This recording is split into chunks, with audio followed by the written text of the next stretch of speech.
सुप्रभात। स्वागत है आप सभी का आपके अपने YouTube channel yes ITI technical classes में। तो आज की हमारी दूसरी क्लास है जिसमें ITI CBT एग्ज़ाम 2025 से संबंधित सभी महत्वपूर्ण प्रश्नों को इस क्लास में पढ़ाए जाएंगे। यह क्लास इलेक्ट्रीशियन थ्योरी की है जो फर्स्ट ईयर के स्टूडेंट के लिए है। इस बैच का नाम है लस्ट बैच 2025, जिसके अंतर्गत आपको नियमी MCQs के सभी महत्वपूर्ण प्रश्नों को पढ़ने हैं। तो पिछले वर्ष में पूछे गए सभी प्रश्न आपके एग्जाम की दृष्टि से काफ़ी महत्वपूर्ण है। ठीक है, तो वीडियो को अंत तक देखिएगा और लाइक ज़रूर करिएगा और साथ में शेयर करिएगा। तो क्लास में आगे बढ़ने से पहले एक छोटी सी रिक्वेस्ट है, चैनल पे नए हैं तो चैनल को सब्सक्राइब कर दीजिए, बेल आइकन प्रेस करके ऑल पे क्लिक कर दीजिए, जिससे कि आपको क्लास की नोटिफिकेशन प्रॉपर मिलती रहे। तो चलिए वीडियो में आगे बढ़ते हैं और पढ़ते हैं आज का पहला प्रश्न। आज का पहला प्रश्न है, what is the name of PPE, यानी PPE का क्या नाम है। तो चित्र को बड़े गौर से देखिए और उत्तर दीजिए। जैसा कि आप चित्र देख पा रहे हैं, तो इस चित्र को आपको देख करके बताना है कि इस PPE का क्या नाम है, और साथ में आपको PPE का पूरा नाम भी कमेंट बॉक्स में कमेंट करके बताना है। तो यहाँ पे विकल्प है नाक कवच, सर कवच, चेहरे का कवच या हाथ स्क्रीन। ठीक, nose mask, head shield, face shield या हैंड स्क्रीन। तो जल्दी से आप लोग इसका उत्तर दीजिए। वीडियो को आप लोग लाइक ज़रूर कर दीजिएगा, इससे एक हौसला मिलता है, और चैनल पे नए हैं तो चैनल को सब्सक्राइब जरूर कर दीजिएगा। सभी प्रश्नों को बड़े गौर से देखिएगा। तो देखिए, PPE का जो पूरा नाम होता है पर्सनल प्रोटेक्टिव इक्विपमेंट होता है। ठीक है, और जो आप चित्र देख रहे हैं इसका नाम है हैंड स्क्रीन, हाथ स्क्रीन। तो इसका सही उत्तर हो जाएगा ऑप्शन नंबर डी। जैसा कि आपके सामने फेस शील्ड आपको दिख रहा है, तो ये जो आपको फेस शील्ड दिख रहा है, वेल्डिंग करने वाले जितने भी वर्कर होते हैं वो यूज करते हैं। फेस शील्ड यूज करने से आंखों में जो चमक लगती है ना, उससे सुरक्षा प्राप्त होती है। और आप देख पा रहे हैं कि ये हेलमेट के साथ एक फेस शील्ड लगा होता है। ठीक, तो कुछ इसी तरह का हैंड स्क्रीन भी होता है। चलिए अगला प्रश्न देखते हैं। Which disposal method of waste save lot of energy, यानी अवशिष्ट निपटान विधि कौन सी है जो बहुत सारी ऊर्जा बचाती है। जमीन में भरना या पुनर्चक्रण, भस्मीकरण या खाद डालना। प्रश्न है अवशिष्ट निपटान विधि कौन सी है जो बहुत सारी ऊर्जा बचाती है। तो इसका सही विकल्प है ऑप्शन नंबर सी, इंसिनरेशन, भस्मीकरण। चलिए अगला प्रश्न देखते हैं। Which artificial respiration method is to be performed to the victim with injured on the chest and belly, यानी किस प्रकार की कृत्रिम श्वसन विधि का प्रयोग उस पीड़ित व्यक्ति के लिए करते हैं जिसकी छाती और पेट में चोट हो। तो कौन सी विधि होगी, शेफर विधि या मुंह से मुंह विधि या मुंह से नाक विधि या फिर नेल्सन की भुजा ऊपर पीछे दबाव विधि। तो इसका सही उत्तर क्या होगा, जल्दी से आप लोग बताइए। कमेंट बॉक्स में कमेंट करके उसका उत्तर भी दीजिए, ऐसा नहीं कि आप लोग बस देखते रहिए, तो ये चीज़ आपके लिए सही नहीं है। ठीक है, तो इसका सही उत्तर हो जाएगा option number D, Nelson arms lift back pressure method, यानी नेल्सन की भुजा ऊपर पीछे दबाव विधि। जैसा कि आपको पता है कि आर्टिफिशियल रिस्पिरेशन 4 प्रकार के होती हैं। पहला जो टाइप होता है सिल्वेस्टर विधि होता है। तो सबसे पहले हम लोग सिल्वेस्टर विधि को देखेंगे। तो सिल्वेस्टर विधि का प्रयोग तब करते हैं जब पीड़ित के सीने की ओर छाले पड़ जाते हैं। ठीक है, तो जब पीड़ित के सीने की ओर छाले पड़ जाते हैं तो सिल्वेस्टर विधि का हम प्रयोग करते हैं। दूसरी विधि होती है शेफर विधि। शेफर विधि का प्रयोग कब करते हैं, जब पीड़ित के पीठ की ओर छाले पड़ जाते हैं। तीसरी विधि होती है माउथ टू माउथ रिस्पिरेशन, यानी मुंह से मुंह में हवा भरना। तो यह विधि कब आप प्रयोग करते हैं, जब पीड़ित के मुंह में सीधा हवा भरकर प्रक्रिया की जाती है। ठीक, और मुंह से हवा भरते समय आपको एक रुमाल रख लेना है और मुंह को अच्छे से साफ कर लेना है। ठीक।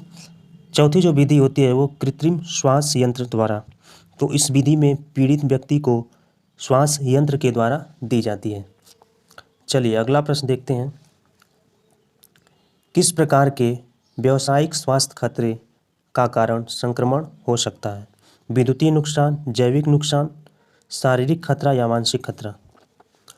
Which type of occupational health hazard in case for infection? Electric hazard, biological hazard, physical hazard? तो इसका उत्तर क्या होगा? जल्दी से आप लोग कमेंट में कमेंट करके बताइए।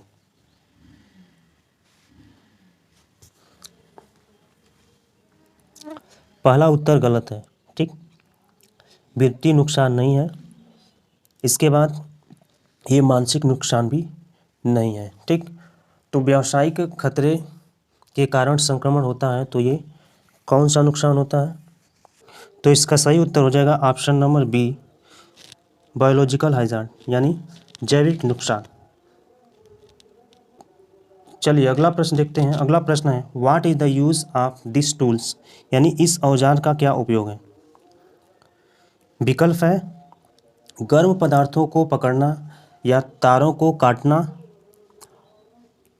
और मोड़ना, लकड़ी से कीले निकालना या बोल्ट और नट को ढीला करना और कसना। तो आप चित्र को गौर से देखें और इसका सही उत्तर क्या है कमेंट बॉक्स में कमेंट करके बताइए। तो इसका सही उत्तर है ऑप्शन नंबर सी, लकड़ी से कीले निकालना। तो जैसा कि आप यहाँ पे चित्र भी देख रहे हैं तो इसी को हम क्या बोलते हैं? पिंसर बोलते हैं। ठीक, तो पिंसर का उपयोग होता है लकड़ी से कील को निकालना। इसे हम हैंडल के नाम से जानते हैं। इस वाले भाग को हम पिवोट पॉइंट के नाम से जानते हैं। इसे हम जा के नाम से जानते हैं और ये जो होता है वो कटिंग एज होता है। चलिए अगला प्रश्न देखते हैं। अगला प्रश्न क्या है? How will do diagnose the victim is suffering under cardiac arrest? दिल के दौरे से पीड़ित व्यक्ति को आप कैसे पहचानेंगे? विकल्प है रीढ़ की हड्डी में दर्द से, या मुंह पूरी तरह बंद हो जाएगा, या पेट में अधिक सूजन होगा, या ओठों के चारों ओर का रंग नीला हो जाएगा। सवाल है दिल के दौरे से पीड़ित व्यक्ति को आप कैसे पहचानेंगे? यदि किसी व्यक्ति को दिल का दौरा पड़ा है तो आप उसको कैसे पहचानेंगे?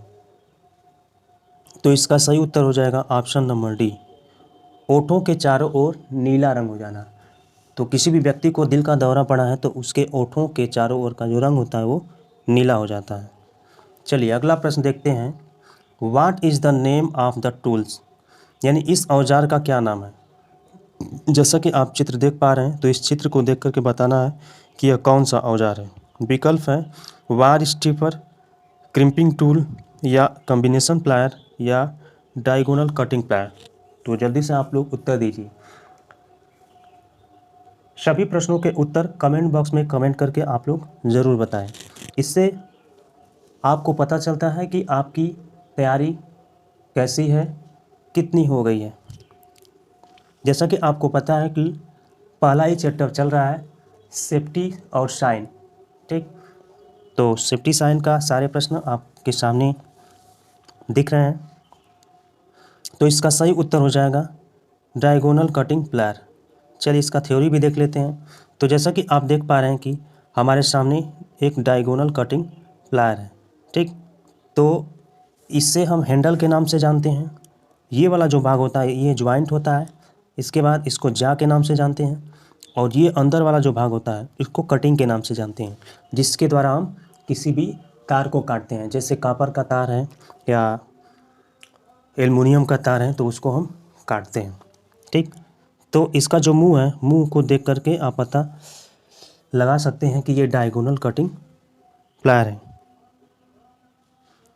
चलिए अगला प्रश्न देखते हैं। अगला प्रश्न क्या है? प्रश्नों को आप लोग बड़े गौर से देखिए। इस सुरक्षा चिन्ह का क्या नाम है? What is the name of the safety sign? विकल्प है चेतावनी चिन्ह, आवश्यक चिन्ह, निषेधक चिन्ह और सूचनात्मक चिन्ह। तो ये चार सेफ्टी साइन होते हैं, इनका नाम आप लोग याद कर लीजिए। और सही उत्तर क्या है जल्दी से आप लोग कमेंट बॉक्स में कमेंट करके बताइए। चित्र आपके सामने है, चित्र को देख करके बताना है। तो देखिए इसका जो सही उत्तर है ऑप्शन नंबर डी है, सूचनात्मक चिन्ह। वैसे हमारे हिसाब से आवश्यक चिन्ह होना चाहिए, लेकिन निमी के द्वारा सूचनात्मक चिन्ह ही बताया गया है, तो निमी का कहना भाई सर्वमान्य है। अब चलिए थ्योरी देख लेते हैं। तो इन्फॉर्मेशन साइन क्या होता है, सूचना चिन्ह क्या होता है। तो जैसा कि आपको पता है कि सूचना चिन्ह के द्वारा आपको जानकारी प्राप्त होती है कि हॉस्पिटल कहाँ है, ये आपको जानकारी प्राप्त होती है, ठीक। और सूचना चिन्ह का जो आकृति होता है वो वर्गाकार या आयताकार होता है, जिसकी जो पृष्ठभूमि होती है वो हरे रंग की होती है। जैसा कि आप देख पा रहे हैं अंदर जो चिन्ह बना होता है ये सफ़ेद रंग का होता है, जैसा कि आप देख पा रहे हैं प्लस का चिन्ह सफ़ेद रंग का है, ठीक है। तो ये चीज़ आपको ध्यान रखना है क्योंकि एग्ज़ाम में ये आता है। तो इन्फॉर्मेशन साइन का अर्थ होता है सुरक्षा सामग्री की सूचना प्रदर्शित करना, ठीक। जैसे प्राथमिक चिकित्सा केंद्र, टोटी कहाँ लगा है, पानी आपको कहाँ पीना है, लाइटिंग रूम कहाँ है, ऑफिस कहाँ है, ठीक है। ये सारा चीज़ आपको इन्फॉर्मेशन साइन के द्वारा ही पता चलता है। चलिए अगला प्रश्न देखते हैं।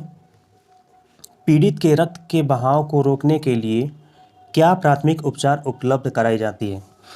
तो पहला इसका जो विकल्प है वो है मलहम लगाना, चोट लगे हुए भाग को ऊपर रखना, या चोट लगे हुए भाग को ड्रेसिंग करना, या चोट लगे हुए भाग को दबाव डालना। जब किसी भी व्यक्ति को चोट लग जाती है या हाथ पे या पैर पे या कहीं भी चोट लग जाती है तो आप क्या करते हैं, प्राथमिक चिकित्सा जो उपलब्ध कराई जाती है तो उससे पहले आप क्या करते हैं। तो रक्त के बहाव को रोकने के लिए आप क्या करते हैं, जल्दी से आप लोग उत्तर दीजिए और वीडियो को लाइक कर दीजिए और चैनल पे नए हैं तो चैनल को सब्सक्राइब कर दीजिए, ठीक है। तो इसका सही उत्तर है चोट लगे हुए भाग पर दबाव डालना। आप क्या करिए, अपने अंगूठे से जहाँ पे चोट लगा है, जहाँ पे रक्त का बहाव हो रहा है वहाँ पे आपको अंगूठे से दबाना है ताकि ब्लड रुक जाए। इसके बाद आपको फर्स्ट एड के लिए जाना है, ठीक है। तत्काल में आपको यही करना होता है। तो फर्स्ट एड बॉक्स में क्या होता है, जैसा कि आप देख पा रहे हैं ये फर्स्ट एड बॉक्स है। तो इस फर्स्ट एड बॉक्स में क्या क्या होता है, तो कार्टन बर्ड्स होता है, इसके बाद पिल्स होता है, इसका बाद बैंडेज होता है, ठीक। स्टिकिंग प्लास्टर भी होता है, मेडिसिन कुछ होती हैं, ठीक। और थर्मोमीटर भी आपको देखने को मिलता है। यदि आपको हाथ में चोट लग गई है तो ब्लड को रोकना है तो आपको क्या करना पड़ेगा, आपको प्रेस करना पड़ेगा, तेज़ी से आपको यहाँ पे क्या करना पड़ेगा, प्रेस करना पड़ेगा, तभी ब्लड रुकने की संभावना होती है। तो सबसे पहले आपको यही काम करना है, अपने अंगूठे से उसको दबाइए, इसके बाद फर्स्ट एड बॉक्स लाइए और उपचार करिए। अगला प्रश्न है पीड़ित को बचाने हेतु क्या तात्कालिक कदम उठाना चाहिए यदि वह अभी भी विद्युत शक्ति स्रोत के संपर्क में है। तो आपको क्या करना है, तो हाथों द्वारा खींचें या धक्का दें। भाई ऐसा मत करिएगा, हाथ के द्वारा कभी भी खींचिएगा नहीं तो आप भी खींचा जाइएगा, ठीक है। इसके बाद अपने अधिकारी विद्युत झटके के बारे में जानकारी दें, या कोई अथॉरिटी कोई व्यक्ति है तो उसको आप जानकारी देंगे, ऑथराइज व्यक्ति है तो, या किसी को उस व्यक्ति को छुड़ाने हेतु बुलाना। भाई जब तक बुलाने जाएंगे तब तक वो उसका काम तमाम हो जाएगा। इसके बाद जो विकल्प है संयोजकों को अलग करके शक्ति आपूर्ति को बंद कर दें। हाँ, आपको क्या करना चाहिए, जो संयोजक है तो संयोजकों को अलग करना है, ठीक। संयोजकों को अलग करके आपको क्या करना है, शक्ति आपूर्ति को बंद कर देना है। यानी आपके घर में जो मेन सप्लाई है या कंपनी में जहाँ से मेन सप्लाई है, तो आइसोलेटर आप जानते होंगे ट्रांसफार्मर पे लगा होता है, तो वहाँ जाइए और उसको अलग कर दीजिए। या इलेक्ट्रीशियन है तो इलेक्ट्रीशियन को बताइए, वो उसको कर देगा, ठीक। तो आपको सबसे पहले क्या करना है, विद्युत की आपूर्ति को बंद कर देना है। चलिए अब इन भाई साहब को लगा है विद्युत का झटका, तो आप लोग गाना सुने होंगे,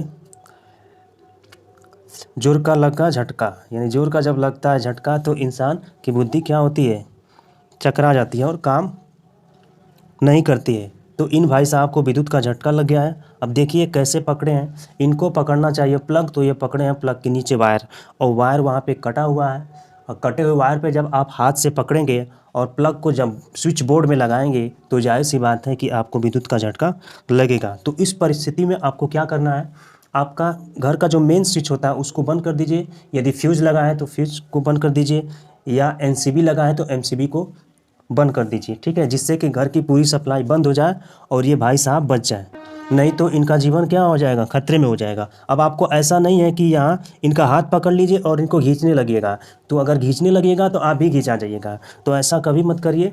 या तो लकड़े से हाथ पे आप मारिए ताकि इनका हाथ केबल से अलग हो जाए, ताकि इनकी जान बच जाए, ठीक है। सबसे पहला आपको काम करना है, घर का मेन स्विच बंद कर देना है, ठीक। कुछ नहीं समझ में आए तो अब आप लोहे वाले डंडे से मत वो करिएगा, नहीं तो आपको ही लग जाएगा। आपको कुचालक मटेरियल से कुछ छुड़ाना है, ठीक है, किसी लकड़ी वाले डंडे से छुड़ाना है। तो आज का ये अंतिम प्रश्न था। सभी जो 10 प्रश्न थे वो काफ़ी महत्वपूर्ण थे, और 10 जो प्रश्न पढ़े उसके साथ साथ आप थ्योरी भी पढ़े हैं, तो उसमें भी बहुत सारे प्रश्न छुपे हुए हैं, ठीक है। तो आप ये मत मानिए कि आप 10 ही क्वेश्चन पढ़े हैं, आप समझिए 30-40 क्वेश्चन पढ़ चुके हैं, ठीक है। तो आपको क्लास कैसी लग रही है कमेंट बॉक्स में कमेंट करके ज़रूर बताइए, और वीडियो को लाइक कर दीजिए। चैनल पे नए हैं तो चैनल को सब्सक्राइब कर दीजिए और बेल आइकन प्रेस करके ऑल पे क्लिक कर दीजिए, क्योंकि इसी तरह की वीडियो इस चैनल के माध्यम से आप तक पहुंचाया जाएगी, ठीक। वीडियो को अंत तक देखने के लिए धन्यवाद। जय हिंद।